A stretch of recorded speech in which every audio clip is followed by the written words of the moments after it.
Olá, bem-vindos a mais uma análise visual sobre direito do trabalho. Nosso foco hoje é super direto, dinâmico e, sinceramente, essencial para gabaritar qualquer prova.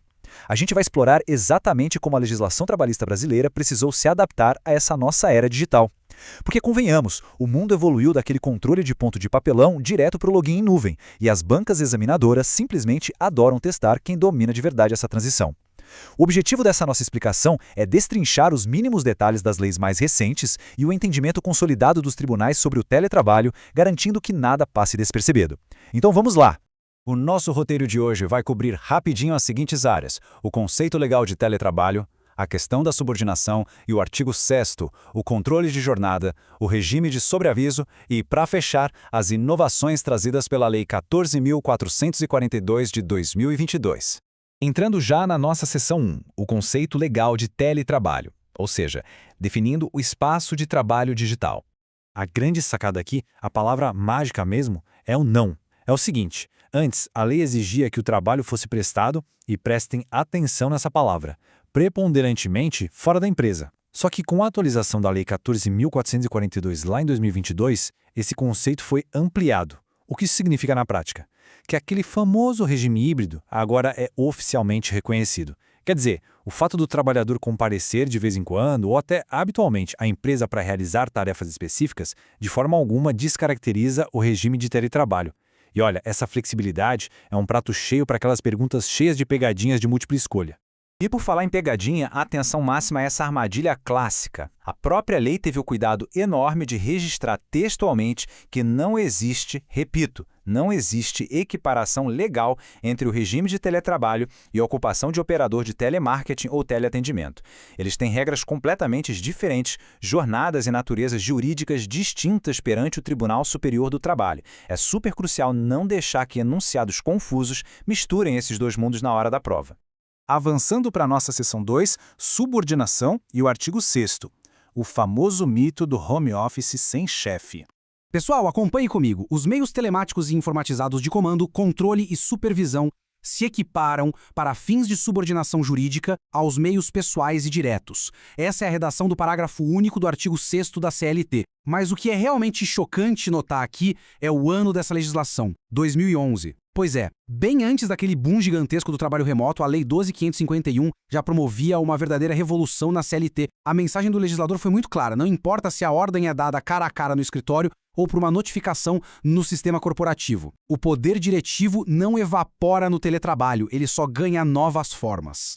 E é exatamente aí que nasce aquele conceito fascinante da telesubordinação. Funciona assim: fazer o login no sistema da empresa, bater aquelas metas diárias na intranet ou ser monitorado pelo tempo em que a luzinha verde está acesa no chat gera a mesmíssima subordinação de ter um gerente em pé do lado da mesa. O espaço físico mudou, claro, mas as ferramentas de controle continuam incisivas. A alteridade, que é a empresa assumindo todos os riscos do negócio, continua firme, forte e absoluta.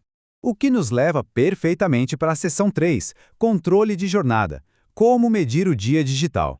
E aí vem a pergunta que vale ouro. Afinal de contas, o teletrabalhador recebe ou não recebe horas extras? Porque pensem bem, sem um relógio de ponto físico pendurado lá na parede da sala de casa, como o direito lida com a medição desse tempo e com o direito sagrado ao pagamento de horas extras?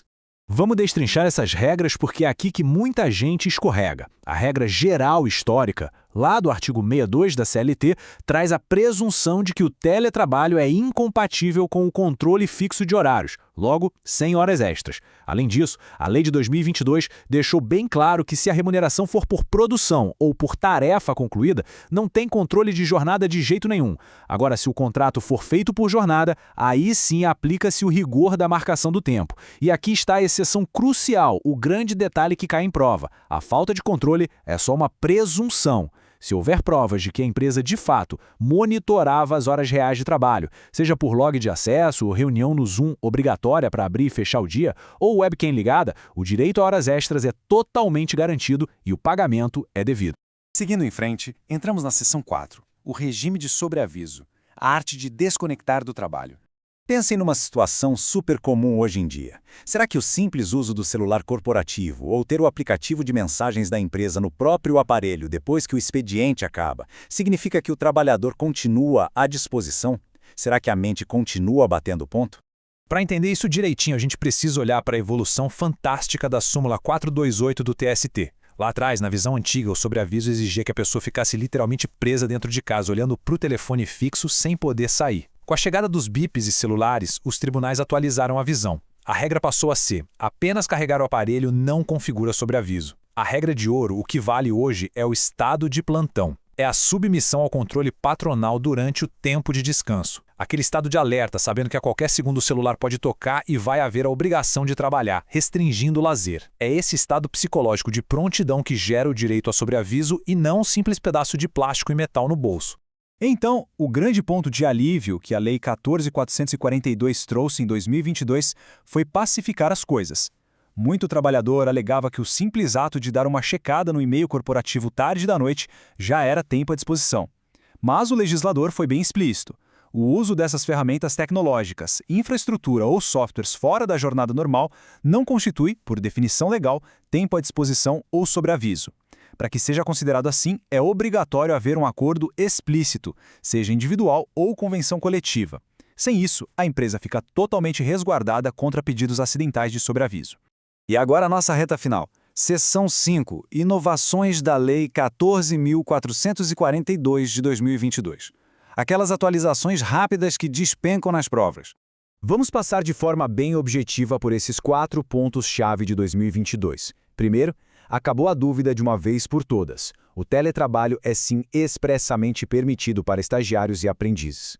Segundo, se um trabalhador for contratado aqui no Brasil e decidir trabalhar remotamente lá do exterior, a legislação aplicada a ele será a nossa legislação brasileira. E terceiro e quarto, nós temos agora 2 categorias com prioridade obrigatória na alocação de vagas para o regime remoto. As empresas devem priorizar empregados com deficiência e também empregados que tenham filhos ou guarda judicial de crianças com até 4 anos de idade. Memorizar a idade dessas crianças e esses perfis é o que garante aquele ponto suado na hora da verdade. Para amarrar toda a nossa explicação de hoje, a gente percebe que a legislação do trabalho acompanhou de forma impressionante a revolução técnica da nossa era. O direito evoluiu de uma supervisão puramente física para um verdadeiro domínio digital. A subordinação, o controle e a proteção não enfraqueceram, eles simplesmente mudaram de ambiente, migrando do presencial para as redes de fibra ótica. Compreender essa transição toda é o grande segredo. Mas fica aqui uma provocação final para a gente pensar. À medida que a inteligência artificial passar a gerenciar metas, ritmos e acessos de forma totalmente autônoma, como é que o direito do trabalho vai conseguir provar e, mais importante, limitar o controle de uma máquina sobre o descanso humano? Pois é, o futuro já chegou. OAB Descomplicada. Ative o sininho para novos conteúdos.